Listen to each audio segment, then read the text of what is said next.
Okay, we are coming towards the end of this series that I've been doing for the last 3 months or so about improving your life and how things are with you and how you can make your life better. Based on psychology and philosophy, these things have been around for centuries in some cases.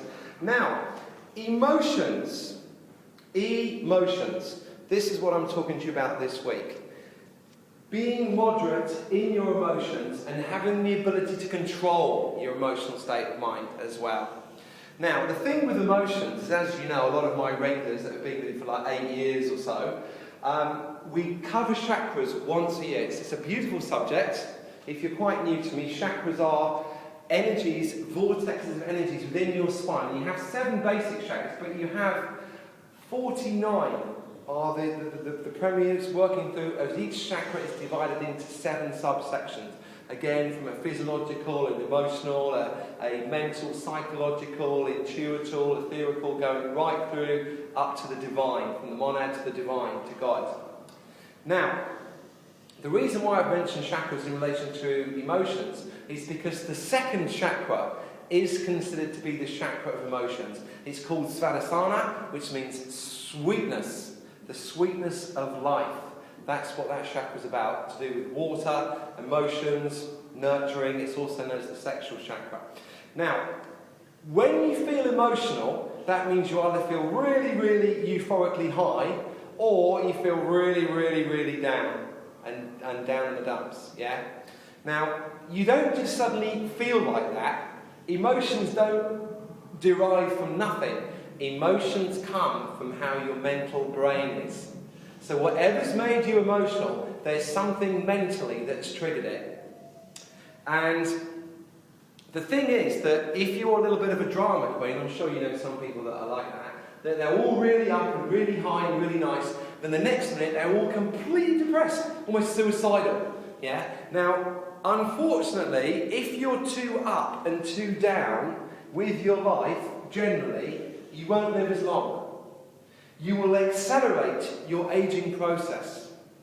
So when you do feel a bit emotional, I'll give you some examples in a second, it's good to ask yourself quality questions to keep your mind steady. Are you being crazy? Are you being deranged? Or do you have right in what you're saying? Which is why, again, a genius is one who listens to the light of his soul. That is something that this geniality that you will find will bring out for you, through your love and your heart. And this will help you to be more moderate in your emotions by asking quality questions.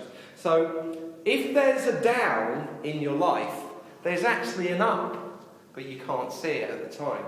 If there's an up in your life, there's actually a down, but you can't see it. They are fragments of positive and negatives, which is in everything. So, let me give you an example. If you're down, okay, let's say, for an example, you've split up with your partner, your heart is broken, you're very sad about it. Okay, now that is obviously a down, yeah? Who hasn't had their heart broken? Who hasn't got to go through that? Yeah, well, we all have. It's part of making us who we are. But in 6 months' time, what you'll find is that you might meet someone else, you might not, but you'll be stronger within yourself. And what you'll find in 6 months' time, you'll say to yourself, my God, I'm so pleased I'm not with that person anymore. My God, I'm so glad I've moved on. I feel free, I've been bogged down by that person, I've been stuck down, and now I'm free. So there is a real tremendous positive in a negative. Let's go the other extreme. You have just won the lottery. You've won £17 million on a rollover on the lottery, and you know what? It's in your bank. It's been paid in electronically into your bank. Yeah. Now, I don't know about you, but I'd be pretty bloody up about that. I'd be pretty pleased about something like that. Obviously, it's a necessity of life. Now, there's the up, and how about this for a balance? What are you going to do with all your money? It's a nice problem to have, but it is still a downward problem. Okay, you've got your family, you've got your parents, you've got your brothers, you've got your sisters. Of course you're going to give them some money from your windfall. Of course you are. But how about this? How much money are you going to give them? Are you going to give them 500 grand or 200 grand or 2 million? How much are you going to give them? There's a problem. And then how about this? You've got your brothers, then you've got your cousins, you've got your second cousins, you've got your fifth cousin removed. Your family is huge. So all of a sudden you've got all this money and it's like, oh shit, what am I going to do? I've got all my friends to. What about your friends? Are you going to give them some money? Of course you are. You're going to make sure they're comfortable for the rest of their lives? Of course you are, if you really love them. But of course, how much are you going to give them?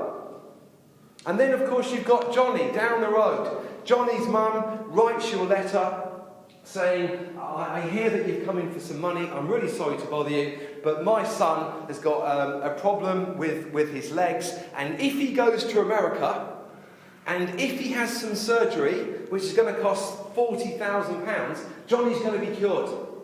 What are you going to do? There's another dilemma. Are you going to keep giving people money all the time? Well, I'd like to think I would, but it's to how much level you do that.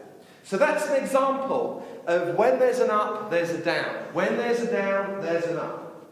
So make sure that you learn to manage your emotions, because if you don't, how can you manage your own life? Thank you.